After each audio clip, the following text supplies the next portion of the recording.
curious about international adoptions? Well, then you're in the right place. We are wrapping up our series of the 6 avenues of adoption, and I'm Stephanie A. This is all about adoption. Let's talk about international.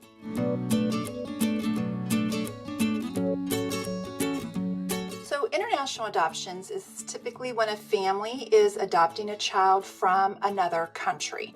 That is what an international adoption is. So generally families need to be at least 25 years of age when they are adopting internationally, because each country has a different requirement of what age of the families that they'll take into their program. So there are a handful, there's actually more than a handful, there's several international agencies throughout the United States.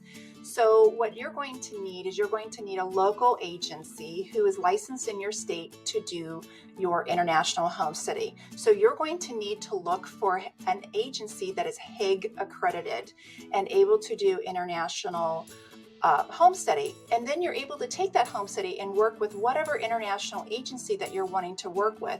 Each agency has a different programs that they have programs in the countries for.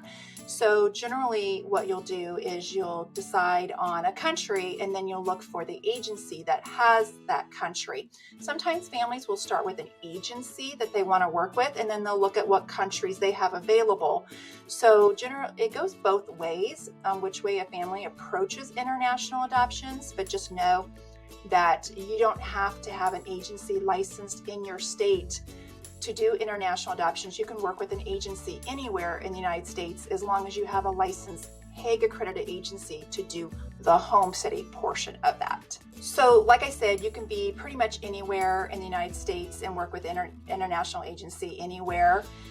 Generally, the marriage requirement will be determined by the country that you are adopting through. The minimum requirement is 1 year.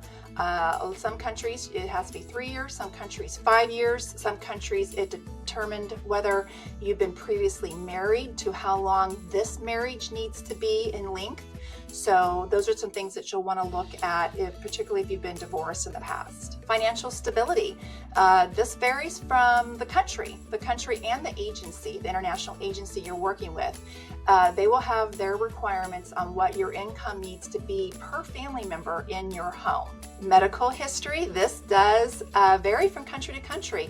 Some countries have BMI requirements on how heavy you can be. And so some will have where you cannot have had cancer in the past. So it will be important if you've had any kind of medical background and that you check with the international agency and the country and to make sure that you qualify for that country. Prior criminal history, this usually depends on the international agency's policies and the homesteading agency on what they allow. So if you've had any past criminal history, it's important to be very honest with your agency and your homesteading agency. Don't try to hide it. It's not invisible. It is there. Even if you've had a record expunged, it's still there for your adoption agency, particularly your homesteading agency, to see. And also you have to go through immigrations, and immigrations will do fingerprints on you as well, and they can see everything. So it's important that you're very honest and upfront to make sure you don't waste any time or money on an agency, on an international adoption before you start. Age of the children generally are going to be 1 year of age to 16 to 17, depends on the country. Generally, there aren't infants available internationally as there used to be 10 years ago. Generally, the youngest is going to be toddler age. You can be specific on the gender and the race of the child that you're wanting to adopt internationally. Open adoptions typically know most of the times the children are abandoned or are orphaned, and so therefore there aren't any connections with birth family. Now, that's not to say that your adoption would not open up down the road when, for example, DNA testing is done. A lot of families are connecting up internationally because of the DNA registries. They're finding each other and making connections. Travel is a yes. Generally, for all international adoptions, you'll be making a trip over to the country either once or twice. It just depends on the country. And it also depends on how long you're there for the country. Some countries you're there for a couple of weeks. Some countries you're there making 2 different trips that are a week long, and some countries you have to be there for a month. So that will be important to research and to know. The process times takes about approximately 12 to 24 months. That depends on the country. Some countries are a little faster in their adoption process than others. But generally, you're not referred a child until towards the end of your adoption process. So generally, you don't have to worry about being matched with a child for that entire 12 to 24 months before you can bring them home. Generally, it takes 12 to 24 months to get to the point that you receive a referral and are able to travel to adopt your child. The cost is between $25,000 and $50,000, with the bulk of your money coming due at the point that you travel. The difference in cost for adoption is the country. Some countries are a little more expensive to adopt from than others. Something that's important to know with international adoptions is that you do have to do training. It's called Hague training. And at the minimum, it's 12 hours of training that you'll need to do before you're able to bring your child home.